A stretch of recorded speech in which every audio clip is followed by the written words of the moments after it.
They're saying we have no first-hand eyewitness testimony of the crucifixion of Jesus. I see. I have friends that are historians, right? They have degrees in history. Okay, ask them. I have asked them. I've said, Ask them. Jesus crucified, Yeah. they're like 100%. 100%. Ask them, who are the eyewitness testimonies of those that were present when Jesus was crucified? I guarantee you, this is a challenge on camera, that Christian academics who are textual critics have degrees in history and in Hebrew and in Greek. They will tell you that there are no eyewitness testimonies. It's second and third hand information. First of all, when you talk about science, as I said to you, works on a philosophical naturalism. It's not interested in supernatural. It's not interested in the question of God.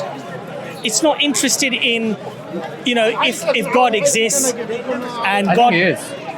I would disagree. Science is not interested in that. Yeah, they are. I tell you why it's not interested in that. What are they working for then? Well, I'll tell you why. Because philosophical naturalism leads only to naturalistic theories. It doesn't lead to the metaphysical. It doesn't lead to What God. is the end goal of scientists? They're trying to understand why we're here. Yeah, why? No. Who created us? Not why we're here. Yeah, who No, created us? no, Who created us? no. Why we're here? No, science is not. No, science is not to do that. Yeah. Science is simply to find out how things work. That's science. I follow his guidance. See, you've done your part. So, like, at the end of the day, let's say this: you've given me the message. Alhamdulillah. If I accept it, I accept it. If I don't, I don't. Absolutely. Nobody has to know. No, but the Quran says this. Yeah, but see, The Quran, I don't even. No, the Quran says this. I don't agree. I have to tell you. The Quran says there's no compulsion in religion. Oh, by the way, if you want to do your shahada privately, off the camera, without another soul knowing, and me keeping it a secret, I'm prepared to do that. Can I do it by myself? No, you need to. Why do I need someone else? Because this is the formula. Allah has made this. Why? You know why? You know when you do an oath, even in life. I don't believe in oath. Well, when you have to do a legal oath. Okay. I mean, even legal. When you do a legal oath. Like I remember going to the court, right? There's like, oh, raise your hand. You're gonna say the truth, nothing but the truth. Yes. But like, to me, that's just nonsense. No, but okay. Like, No, but the point I'm trying to make to you is, what makes the oath solidified within society as a whole? It's witnessed and recorded. Yes, and the shahada is also witnessed. No, So, look, I don't want to saying it, is it going to change the outcome? I don't want to pressurize you. I don't want to. It's nothing to do with pressure. It's just I don't even agree with it. No. Look, you don't agree with the concept of doing it in Verbally, I don't understand why. I understand. Look, that's a question you have. Okay, so look, it's a valid question. I don't think you can even answer why. No, I can tell you. Of course, I can tell you why. Because the Prophet Muhammad ﷺ taught us how to give the shahada to somebody, and they took the bayah, they took the shahada, and the person would utter the words of the shahada, which basically means that the muscle, the tongue, the physicality, the physical aspect, also utters the very thing that the heart, which is spiritual, and it's manifested both spiritually and physically.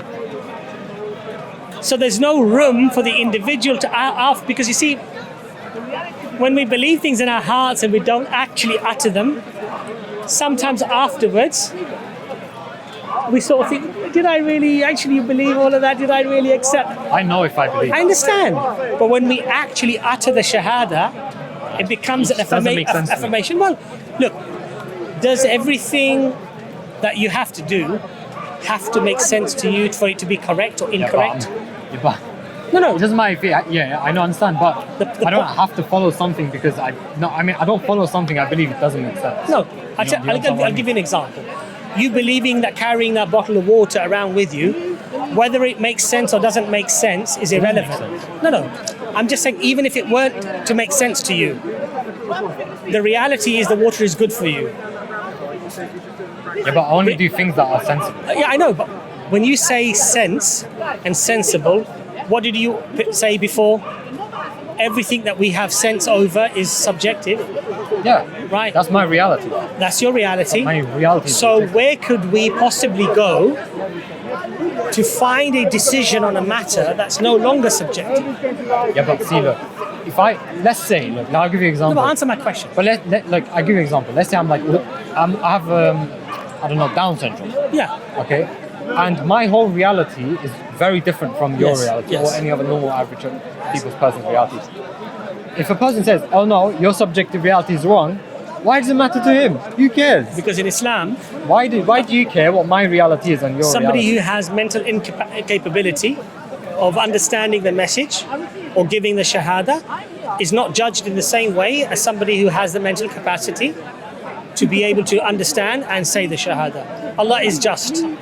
Allah does not apply the same rules upon people who have different capabilities and capacities. Well, that's not fair, is it? No, of course it's fair. No, how is that fair? Because if you're incapable of understanding the message, should you be judged in the same way as somebody who is capable of understanding the Well, I message? told you in the beginning, as a person that's highly dyslexic, Yeah. I don't even understand the message. No, but you When I read the Quran, right, Yeah. I'm like, what is going on? Yeah. I'm so confused on I what's going understand. on. So that's my problem. Like, you tell me to make a shahada, the thing is, I don't even know if the Quran is right or wrong. Yeah. Because I can't even make that judgment. I understand. And I'm skeptical Yes. that if I speak to like someone else and they give me information on the Quran, I believe they could be very biased, Yes. right? So therefore, it's like trust issues Yes. when it comes to religion. Yes. That's why I choose not to follow a religion. Let me ask you a question. Let understand? me ask you a question. Yeah. If I were to read a book of physics, But physics and religion is different. I'll give you the analogy, okay? If I were to read the book of physics, I'm very bad at mathematics, right?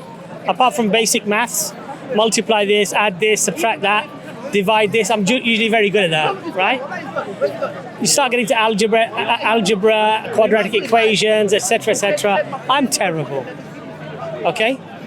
Now, if I start reading a book of physics, and I look at those formulas, me thinking they're right or wrong doesn't mean anything. You know why? I don't have the capability or capacity to judge, Or you trust. right? You trust people. However, what would I do? You look at consensus. I would go to you. I say, Hassan seems like a very trustworthy person. Let me listen to what arguments Hassan is giving me about the book itself and the other experts that believe that this book is correct and actually is very profound, is very accurate.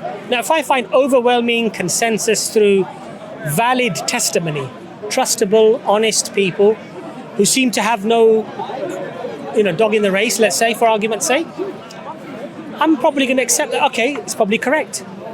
Now, you're not understanding the Quran because you have an issue with dyslexia. But you don't necessarily have to analyze the text itself or read the text itself to come to the conclusion that this book is from Allah subhanahu wa ta'ala. Because many of the things that I explain to you don't require you to do that. Yeah, but I understand. Look, if I go to a Christian, right, say, what does this Bible say? See, look, they're gonna misinterpret. Like, they're gonna give me a different interpretation of it for their beliefs and their standards, right?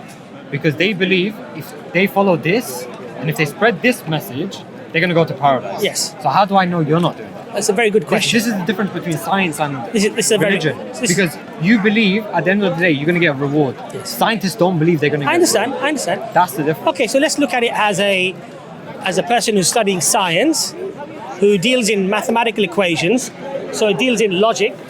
Okay, what are the logical steps that you might be able to apply to ascertain which of the two belief systems is correct?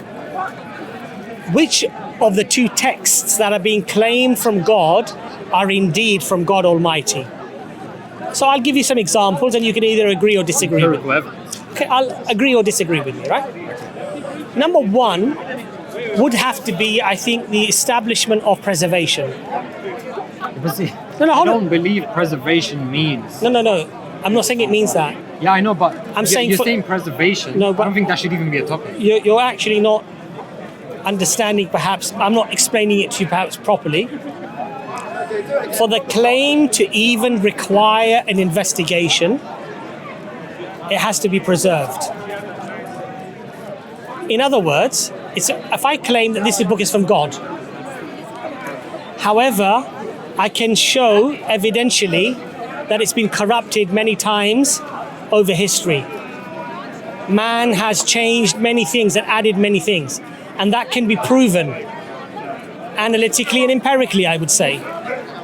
Okay? So you believe your historical evidence, your historical facts, like the claims you make, can be proven right now? I believe that people like, for example, Angelica Newith, Okay.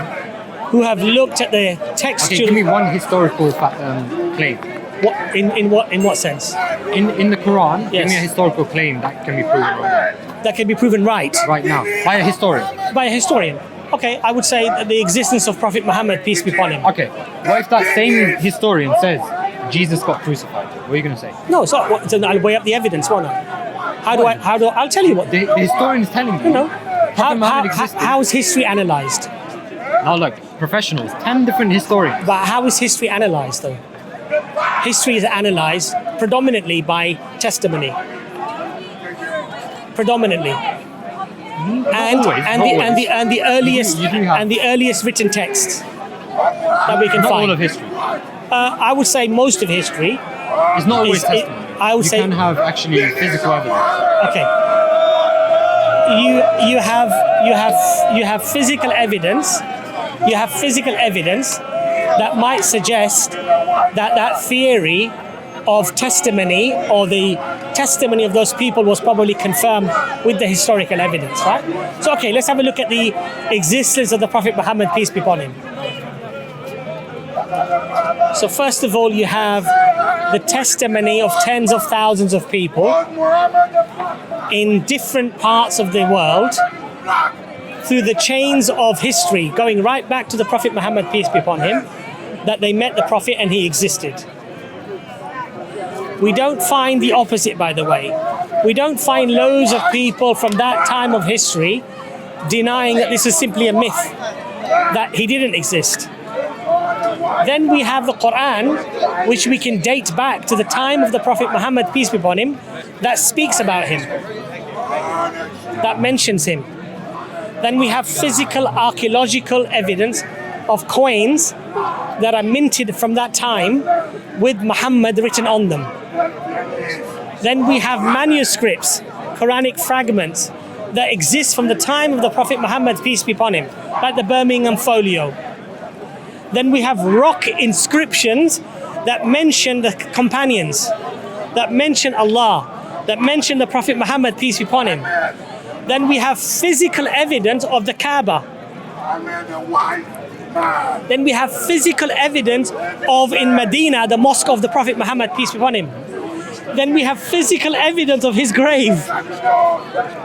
So now when we add all this evidence together, it's highly likely that this man, Muhammad sallallahu alaihi wasallam, existed at that time. That's how historians work. Now let's look at the crucifixion. Even now, this is without bias because these are non-Muslim Christian academics. You say atheist historians. No, not atheists, they're Christian. They're church-going Christian That is academics. That is biased. That's bias for, not against. Yeah, for. But they're saying against. Against what? They're saying we That have. Jesus wasn't crucified. They're saying we have no first-hand eyewitness testimony of the crucifixion of Jesus. I see. I have friends that are historians, right? They have degrees in history. Okay, ask them. I have asked them. I've said, because Ask them- Jesus crucified, Yeah. they're like 100%. 100%. Ask them, who are the eyewitness testimonies of those that were present when Jesus was crucified? I guarantee you, this is a challenge on camera, that Christian academics who are textual critics have degrees in history and in Hebrew and in Greek. They will tell you that there are no eyewitness testimonies. It's second and third hand information. I understand, but do you believe? I made that claim. I made the claim that not all of history is just testimony.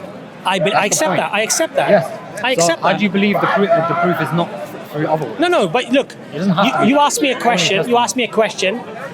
Why are the Christians wrong for claiming Jesus was crucified? And how can I prove that Muhammad, peace be upon him, I don't believe Christians existed? are wrong, because historians are saying otherwise. No, but look, my point to you is this. As a non-historian, I will look at historians that are making the claim that he was crucified. I will look at the historians who are making the claim that we don't know, or that he wasn't. And what I will then do is I will try to weigh up the evidence that is being provided by both parties, and I'll come to a conclusion.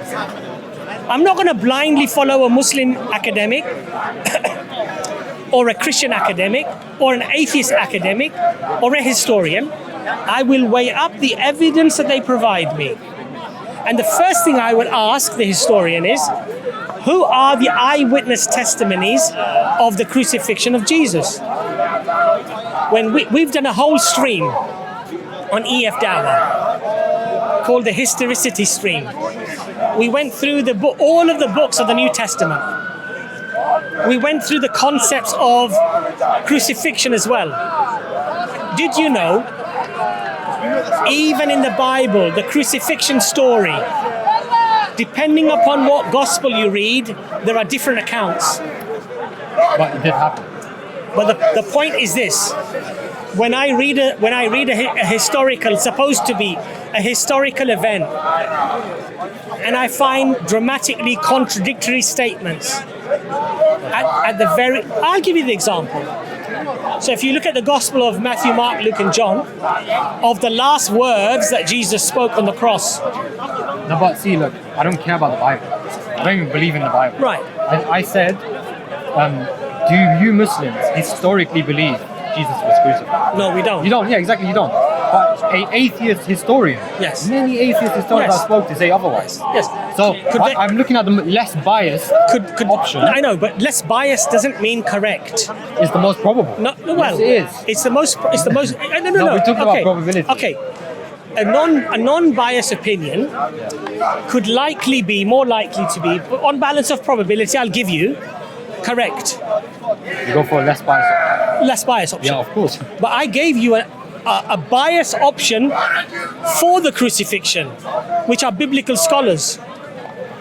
So if anything, which claim there are no eye testimony. There is no eyewitness testimony. I don't care about that. No.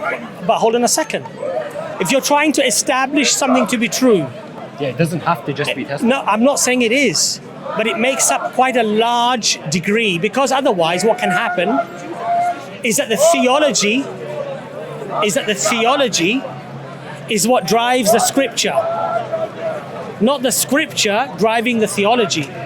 Now, what we learn, is there any evidence for that? Evidence for Jesus' crucifixion. Evidence for theology driving scripture. Theology. In Christianity. And we find a lot of evidence for that. Yeah. We find that the early Christians, the Ebionites, the ones who didn't even believe in Jesus as God, were killed, were butchered. There were people who didn't believe in Jesus as being God. They were killed. There were some who didn't believe he was crucified. They were killed. So we see evidence of people very early on who did not agree with the narrative. And what did the theology do? It went and killed those people, and it established its theology.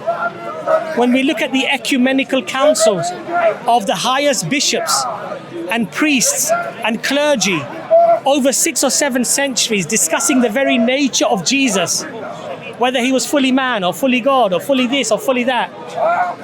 What we find throughout the history of Christianity is that there's been masses of fabrication. Now, if that fabrication establishes something, I have to question its authenticity. But on the other hand, the Quran is saying to you, neither did they crucify him, neither did they kill him. Okay. They didn't kill him, neither did they crucify him. Which every atheist historian pretty much disagrees. Brother, wallahi, if the entire world says that he was crucified, and the Quran that I have established, now listen to what I'm saying, I have established comes from Allah and it is preserved, I'm going to listen to what Allah tells me. I'm not going to listen to what the entire world tells me.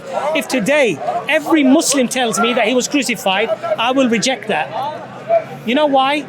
Because the book that I have established coming from Allah is telling me that he was not crucified. And I know Allah is always correct and human beings can be wrong. But the point here is, I'm not asking you to follow it blindly. I'm saying establish it to be true first. Establish it to be profound first. Establish it to be from God first. And when you establish that, if Allah is telling you He wasn't crucified, the matter is settled. He wasn't crucified. I don't care if the whole world says He was. They're wrong. Because Allah can't be wrong, they are wrong. But I establish the evidence first. See, but I'm going to make a point. I think that's a very dangerous mentality. It's a dangerous mindset. Explain to me But why. Because look, the way science works is always trying to falsify the truth you know, right? That's how science works. You're not trying to falsify what you know is true right now. No, that's Why not. That's not true. No, you're not. I'll tell you You what- said I'll tell no you- matter what person people tell Yeah, you, yeah. you're going to believe otherwise. I'll tell you why. I'll tell you why. That means you're not open to anything else. No, other that's than not your true. belief. No, that's not true. Look, first of all, when you talk about science, science, as I said to you, works on a philosophical naturalism. It's not interested in supernatural. It's not interested in the question of God. It's not interested in, if God exists and I God. think it is. I would disagree. Science is not interested in that. Yeah, they are. I'll tell you why it's not interested in that. What are they working for then? Well, I'll tell you why. Because philosophical naturalism leads only to naturalistic theories. It doesn't lead to the metaphysical. It doesn't lead What to is God. the end goal of scientists? They're trying to understand why we're here. Yeah, why? No, Who created us? Not why we're here. Yeah, why? Who No, created us? no, Who created us? no. Why we're here? No, science is not. No, science is not to do that. Yeah. Science is simply to find out how things work. That's science.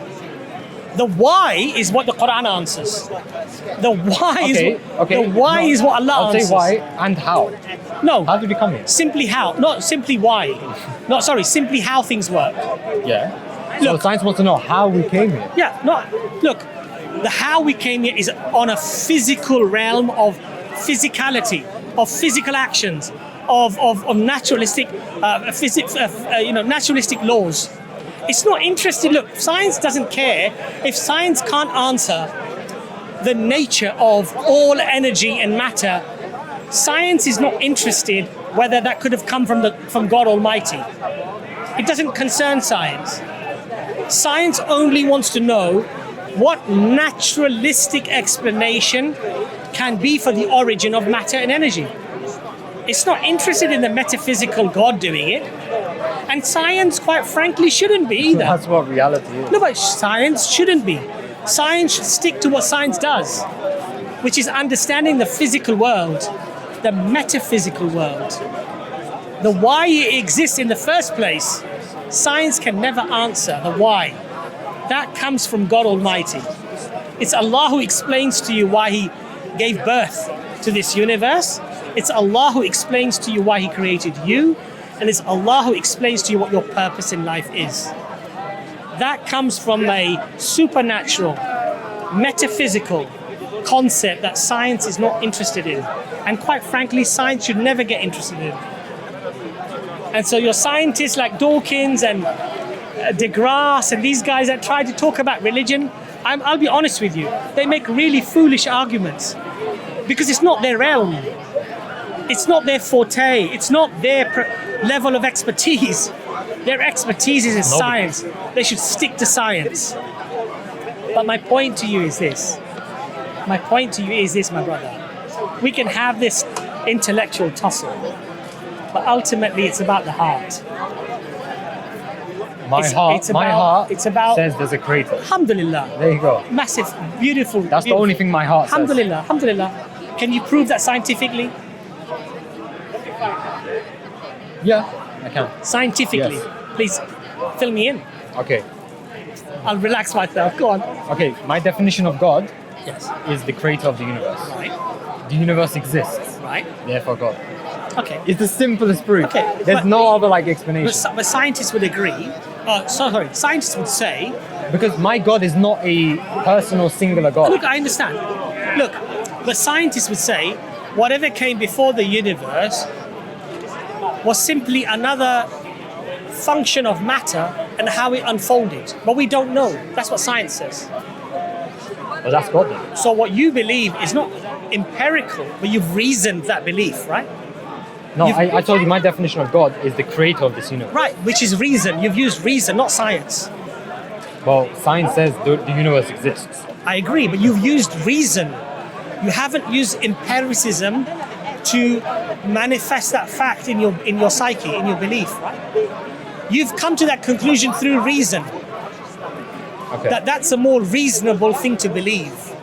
That rather than believe infinite regress and infinite causes, because you can't traverse. But how can you have an infinite regress? Exactly, you can't. Yeah, but see, that's the point I'm trying. I've looked at all these other possibilities. I understand, and it's the most reasonable explanation. I agree. I would agree. I agree with you. But what I'm trying to say to you, my brother, is this: just as you had a purpose of the whistle or the jacket or carrying the water, Allah has a purpose for you. Allah did not create you. Allah says in the Quran, do they claim that we created this universe without purpose? Allah's questioning you. Indeed, Allah has created this everything. I'm paraphrasing now. Allah has created everything with a purpose, with a reason. Because the one who has infinite qualities doesn't do things just frivolously without reason or purpose.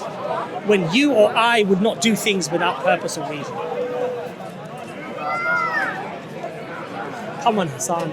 I think before I even take a shahada, Come on, Hassan. I want to understand why you don't believe Jesus. Hassan, come on, Why Hassan. don't you believe Jesus was crucified? Hassan, come on. I want to understand. Hassan, come on. That's a side issue. I don't get That it. doesn't even affect anything, man. No, but I don't even understand.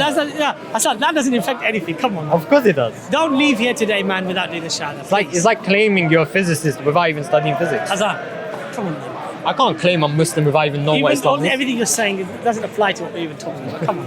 Hassan, come on. Shahada is such a weird concept. It's so on. funny. Come No, on. it's actually funny. It's hilarious. Come on, Hassan. It's such a weird But idea. Hassan, look, you already believe it. No, not really. You I don't. believe- you believe in the Creator. I don't believe in Islam because you don't even believe Jesus was crucified. But brother, look, could the Christians be wrong? I don't believe historians are wrong. No. Could they be wrong? Could you be wrong? See, you'd say no. You would say no. I'm absolutely true. I'm absolutely right. If it was my opinion, then I could be wrong. Yes, Where is your opinion? I'm not basing it on my opinion.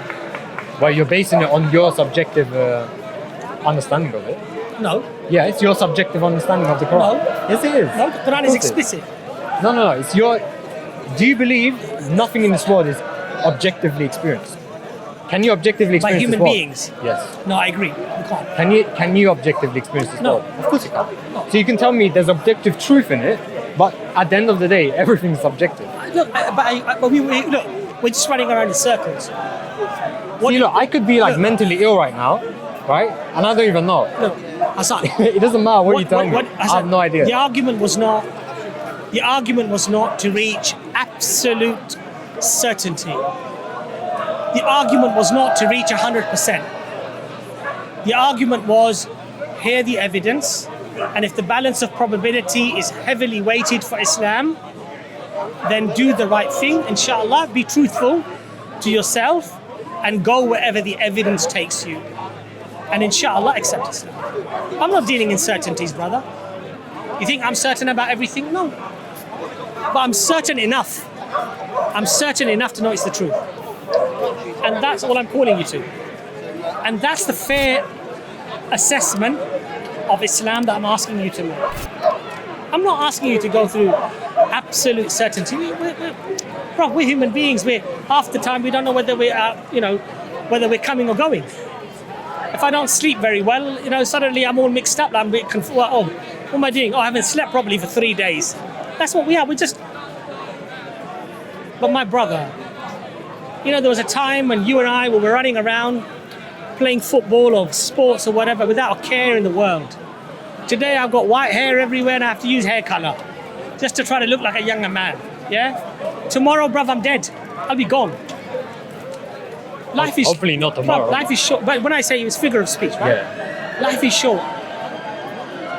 When you're presented to Allah subhanahu wa ta'ala, be presented as a Muslim, as a believer, as an acceptor, not as a denier. Because wallahi, there's a wallahi, probability, brother, there's a wallahi, chance. No, I'll tell you this. there's a chance right now I'm either Muslim or I'm not. Do you accept that? I'm giving you the chance that I have now accepted it or I haven't. Okay, alhamdulillah. There you go. I don't know in my heart. Yeah, but you don't have to know. No, you have I to. don't. That's the point. Only Allah knows. Okay, only Allah knows, right? Only Allah knows what's in your heart, brother, right? You might be very sincere. At the end of the day, it's a relationship with me and God. I agree. Right. It's not a matter of me telling you. I agree. It shouldn't concern you. But my brother, look, the concern is that when a person, mashallah, solidifies their iman and their belief in Allah subhanahu wa ta'ala, then they have to do that with the formula, the correct formula. The correct formula, the correct formula, Brother Hassan, is that they have to believe the things in their heart and they have to testify to and this is Allah's formula. It's not my formula. It's not the formula of the Muslims. But this is the formula that Allah has told us to do. Right? That we believe it in our hearts, inshallah, and we are humble enough to say, not only do I believe in my heart, but Allah, I witness it, and I witness it and I say it even with my tongue. So this is the formula. We don't quibble about, the things that we have to do. I might not agree that I have to carry my driver's license as ID, right? That doesn't make sense to me. I don't agree with it. But guess what? That's the rule of the land. I abide by the rules, right? If I need ID and they say it has to be photographic ID, that doesn't make sense to me. Why do I need photographic ID? Well, that's what the rules are. I just abide by the rules. So Allah's rules, when it comes to the Shahada, I believe it in my heart and I testify with my tongue.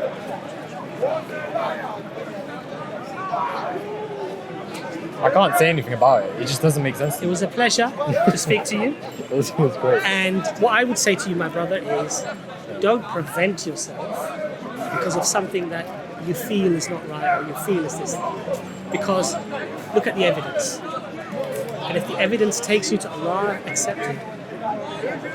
Otherwise, Why would I? Otherwise, brother, Why would I deny it? I understand. No, but I'm just saying that It just hasn't. That's my point. You know when you say to me in my heart, I could be a Muslim and I might not be a Muslim. You would only say that if you felt that you were Muslim in your heart. Otherwise, there's no point of saying that. No. The point I was trying to make is nobody has to know anything. No. And ultimately, nobody does know. Because even when you utter it with your lips, you could be lying.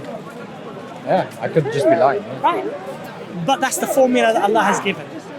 But the actual iman, the belief in one's heart, only Allah can judge that. And the strength of that, only Allah can judge. Or the weakness of that, only Allah can judge. So anyway, look, I don't It's the only way that would make sense. If we had like a light bulb on our forehead, right? It lights up when we now believe we're Muslim. You will have a light bulb. Then you would know if I'm Muslim. No, or not. alhamdulillah. But then you would know if I'm lying. You'll have a light bulb that will light up in your ruh, in your soul. Yeah, but see, I can say whatever I want to. That's what will happen, inshallah. I can claim whatever I want. I can say I'm a Muslim. I can say I'm whatever. But at the end of the day, it shouldn't matter for you. No. To you, it shouldn't matter. Look, as human beings, we should have empathy for one another. I should love for you what I love for myself. In fact, the Prophet Muhammad, peace be upon him, said, you're not a true believer until you love for your brother what you love for yourself. So just as I love Iman for myself, just as I love my connection with my Lord, I would love that for you too. Hopefully one day. Inshallah. Pleasure. It was Nice to great speak to to you. speak. Take our email if you want to have further discussions. Is your email here? So EFDawah I'll just take a picture. I'll take a picture. gmail.com. Okay, EFDawah. All right. I'll have a look. Let's have a private chat out of the cameras. I think that would be better. I think today the cameras has definitely Forget the cameras. changed my life. Forget the camera. You know, the camera's only there, inshallah, to motivate other people. Yeah, I understand that. Or, you know, the questions that you've asked, maybe it will help somebody else with their doubts. We can have it without cameras and even without other witnesses. Just you and me, we have a chat. We'll go for a coffee. What area are you in? What area do you? I live in east. I live in North. North. I actually drive around this area a lot, right? Maybe we can go for a coffee. Sit down, we'll have a chat. Sometimes, you know what, that's more fruitful than the cameras and the debate and the discussion and all that sort of stuff. Yeah, of course. I think it's way more. So I'll give you my number.